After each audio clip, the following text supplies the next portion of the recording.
day in thy courts is better than 1,000. So one day in the kingdom of heaven is better than 1,000 of your best days on this side, man. Let me repeat that again. One single day in the kingdom of heaven is better than 1,000 of your best days on this side, man. Okay? When things were better for you. Moments that you can reminisce on and say, yeah, that was a good day. The kingdom of heaven blows it out the park, man. It blows it out the water. Just one day. Not to mention, the Heavenly Father, He's going to stretch out the time. He's going to expand the time so you can enjoy your immortality. You can enjoy your life. And the Lord said in Wisdom of Solomon, He created the Israelite man to be an image of his own eternity, man. We're going to be a likeness of his own eternity, man. We're going to be many most highs, man.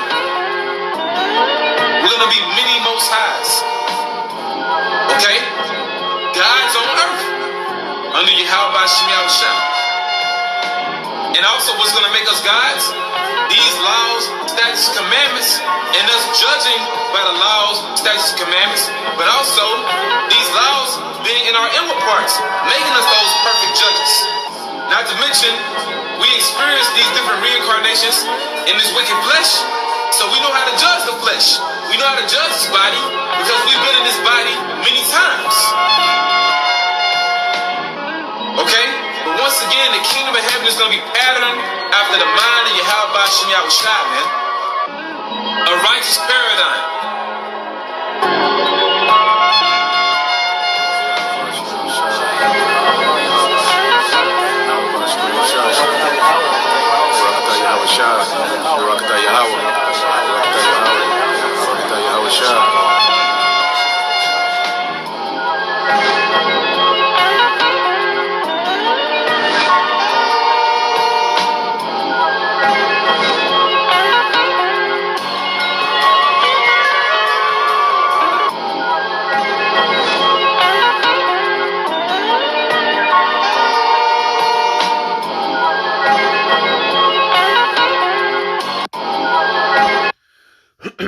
Hey, shalom, shalom. First and foremost, I'd like to give all praise, honor, and glory unto Yahweh, Bahashem Yahushua, Bahashem Kakwadash. Double honors unto the apostles and the elders of GMS who rule well, teach well, being great examples to us younger brothers, and peace and blessings, salutations to the hopeful that got there pushing His word and truth and in sincerity across the four winds in the name of Yahweh, Bahashem Yahushua. Pushing to get up out of there. Shalom to the hopeful, the believers, the listeners whom have came back to the obedience of the scriptures through faith in Yahweh Bashem Yahushua. All right, as we know, all right, breaking news, Iran, did a strike, in Israel. All right, and what we have to understand, this is major escalation.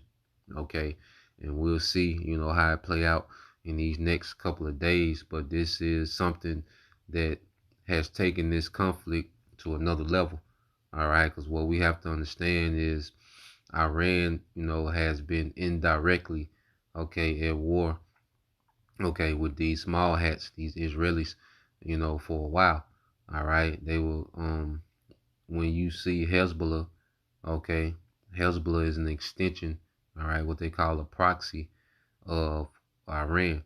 Okay, these different militant groups that are in, all right, Iraq and Syria. Well, those are proxy, militaries of Iran. That way Iran can, they can pretty much be a pest, to those small hats, all right? And they can just act like they had nothing to do with it, so they can pretty much, be effective, all right, which, with the Houthi rebels as well, that's another, extension of Iran. And it's called the axis of resistance. Because ultimately, those small hats, they want to dominate their region, okay? But Iran has set up, military resistance all throughout their region. And it's effective. And, when people look at Iran and, they, those Israelis, they'll kill, certain, commanders and, do strikes against, Iran personnel. Well, Iran is extremely calculated. Me and the brothers last night, Speaking about chess, how master chess players, they can pretty much, think 30 moves ahead, and Iran, is playing this like a master chess player, because what is happening, with the land of in the land of Israel through these proxy militaries, mainly Hezbollah and the Houthi rebels. The Israelis' economy is being heavily affected. Okay, because you have the personnel for the IDF, most of them are reserves. So that means that these men, all right, they are being killed, all right, in Gaza. These Israeli men that are being killed in Gaza, all right, they come from the workforce.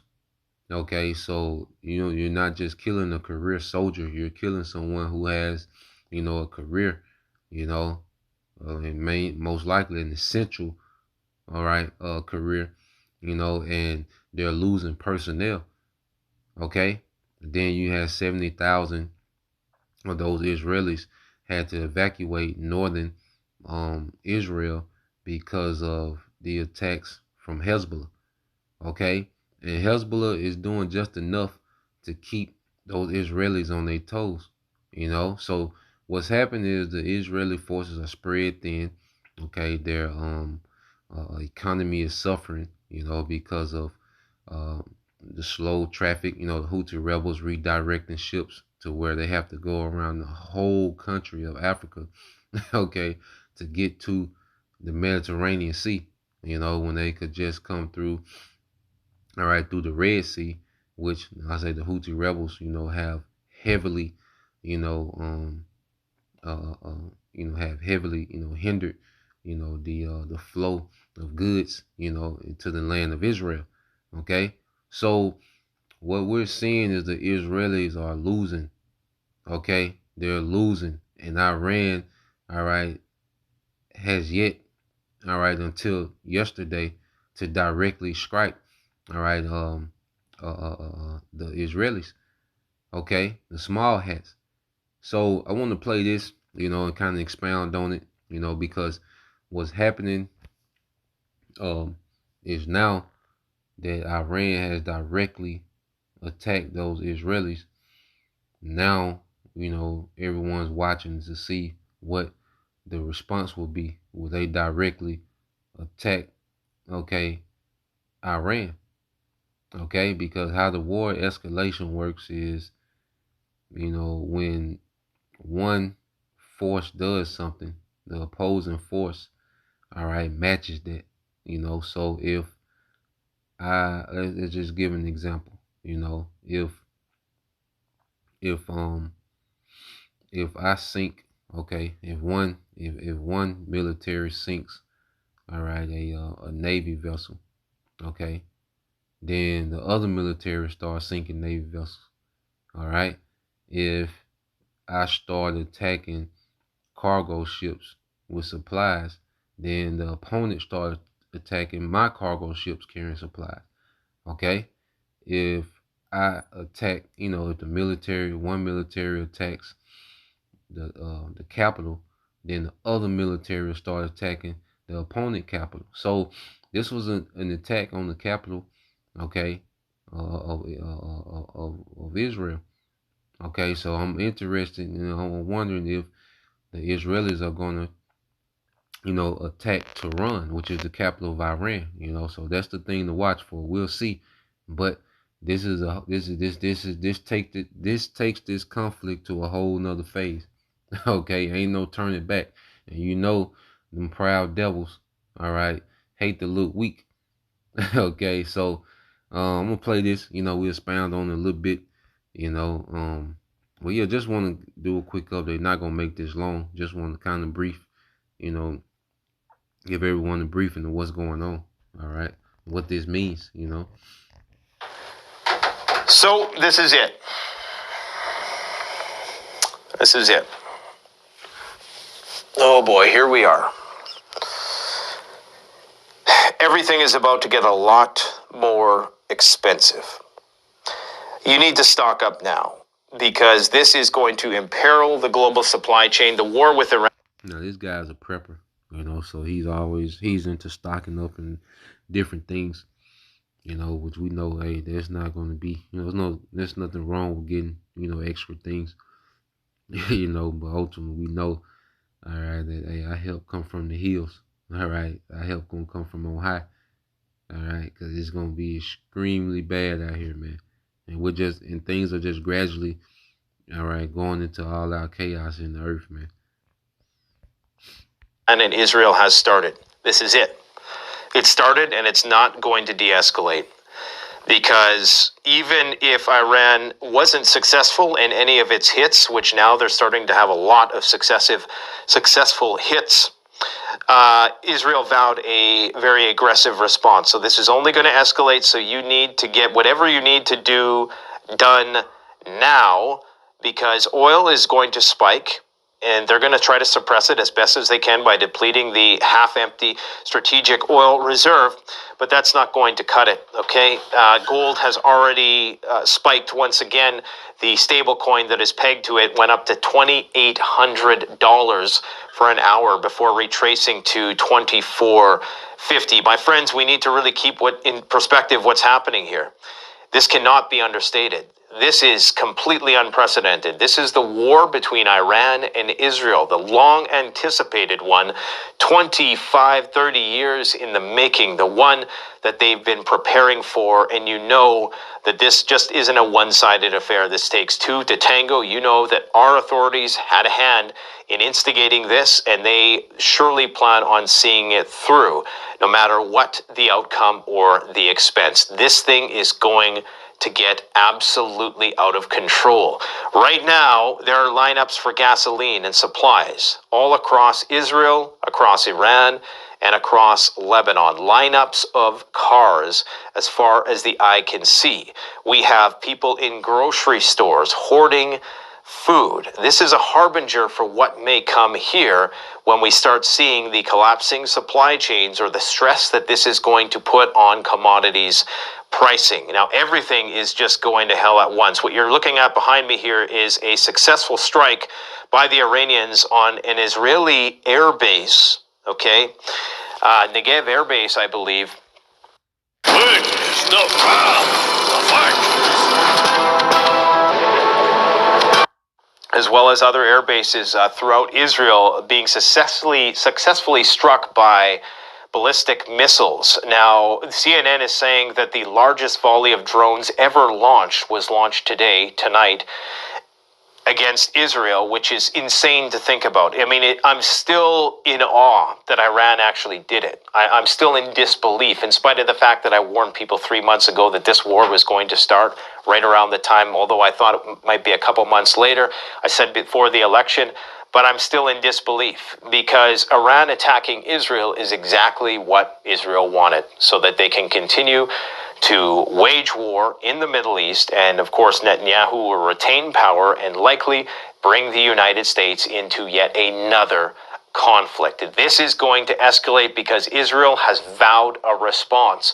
Regardless of whether or not there were any successful hits by the Iranians, the Israelis already vowed a response. Okay, so they exhausted and diminished the Iron Dome system first with these cheap Shahed drones that cost maybe $25,000 or so to manufacture, probably a lot less because the Iranians have mastered the manufacturing of those. But now they're launching the big guns, okay? And they're continuing to launch volley after volley of ballistic missile, and they're going to continue to do this until they diminish NATO's capacity. Now, Iran probably has hundreds of thousands, if not millions, of missiles in storage for this war. And they're ready to fight it. In fact, Dimona nuclear power plant has already had sirens go off. It's already been targeted. Guys, this is major. Yeah, so pretty much what you had, they sent those drones in to deplete, the Iron Dome. Okay? Because those Iron Domes, they send those projectiles out to intercept, drones or missiles, or aircraft. So what Iran, because Iran is extremely crafty when it comes to war. They're extremely intelligent.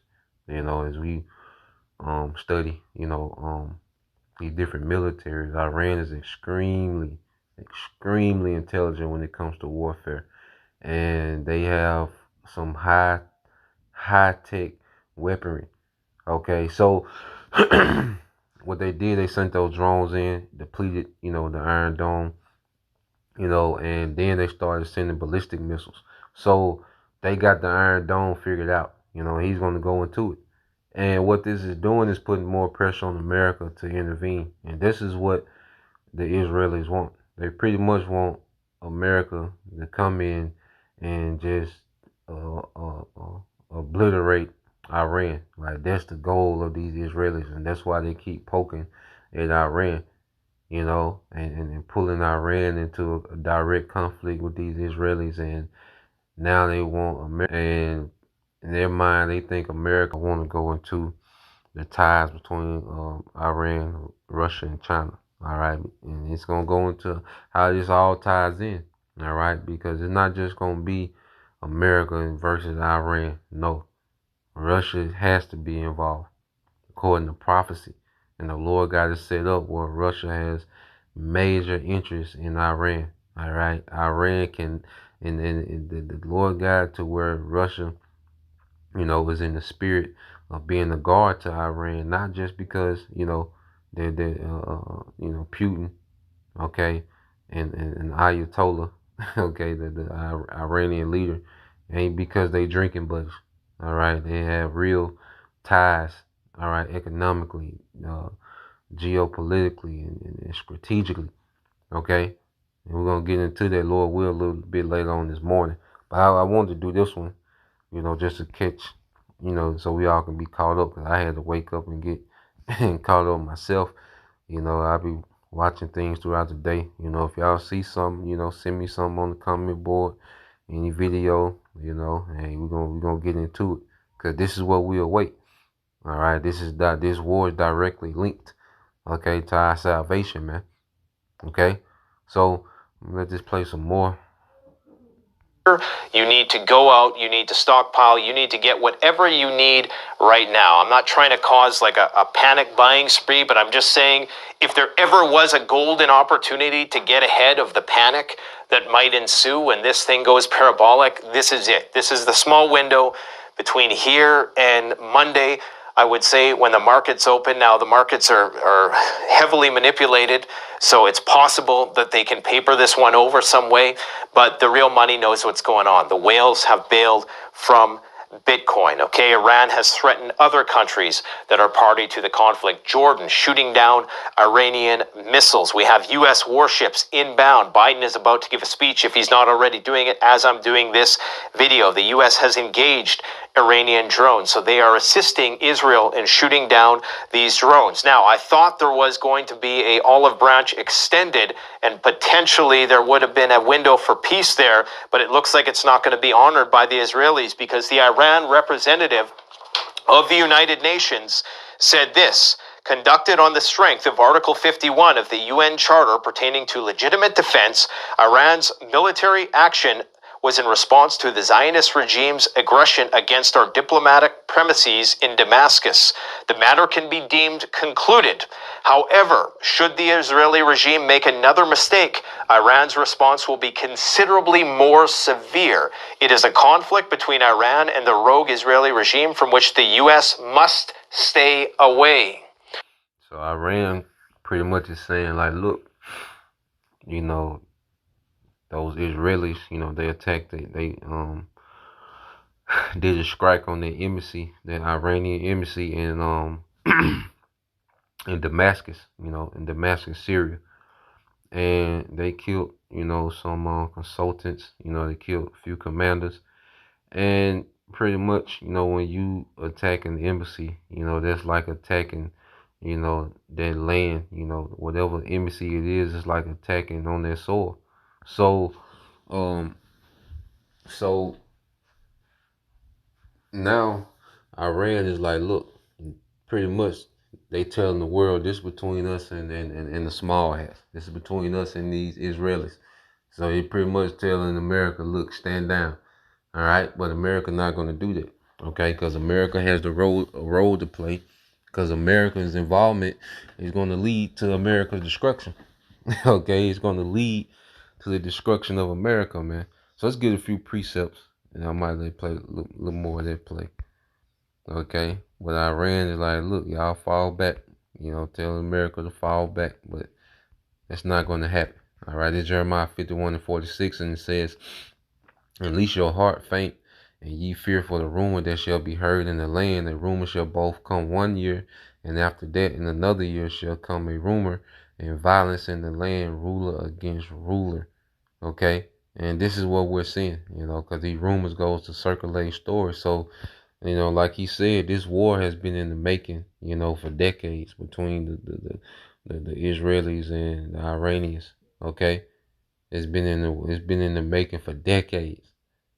Okay, because Iran is the pretty much a superpower in the Middle East, and Iran's presence, okay, it pretty much stops those small hats from dominating that region like they want to.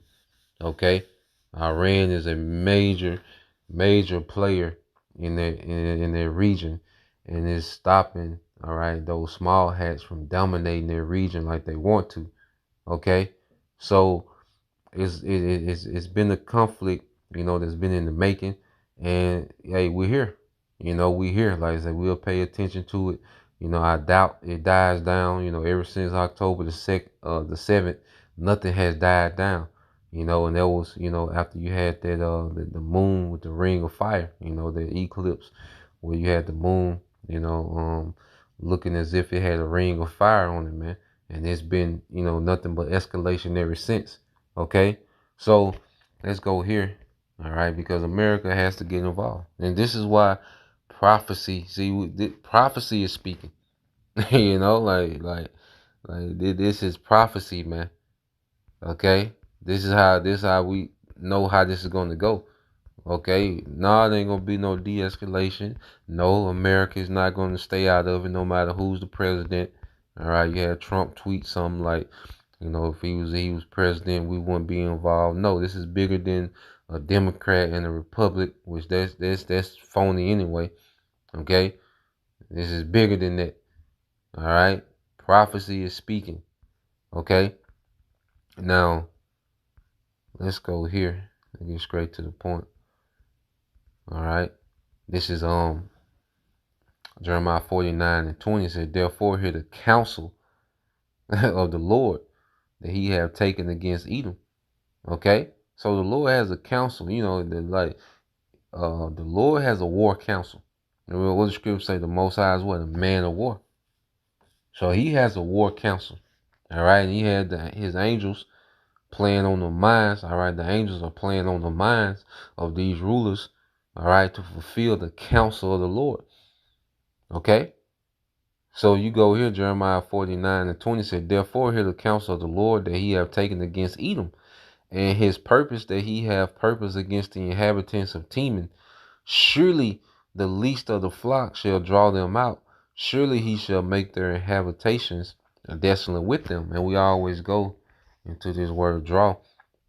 Okay, because this is what we're seeing. We're seeing these small hands, like, you know, they economy is suffering. You know, people are having to evacuate. People are having to leave the country. You know, inflation. You know, they're suffering under your boy Benjamin Netanyahu. But you know, they want him out of there. Okay, but nah, you can tell this is a demon on this nigga to just, you know, just to go to war. Okay, and he's doing a great job. All right, leave my uncle alone, man. All right, let that nigga do what he do, man. Cause that nigga wake up with the shit every day. Okay, and he's doing a terrific job as prime minister of of these small hats, man. Okay, he's doing exactly what's needed to be done. All right, for us to be delivered, man. Okay, so y'all take y'all ass back to the house and stop protesting my uncle, man. All right, Uncle Benny, man. Okay, he's doing an excellent job as prime minister, man. He got my support. Okay. Yeah, let's get that word draw. Cause the least of the flock are these small hats, man. All right, cause that little piece of land over there is causing so much, havoc. All right, so you get that word draw. All right, in the Hebrew it's sahab, okay, which is to drag. All right, and we're seeing, all right, it says the prime of the root. It said to trail along. Okay, so we're seeing these small hats drag all these superpowers into this conflict. Okay, watching it real time. Like the nigga wake up, like you can tell the Lord got this nigga programmed, okay, to do this. All right, Netanyahu, like he just wake up and he's extremely reckless. He's extremely impulsive, and I love it.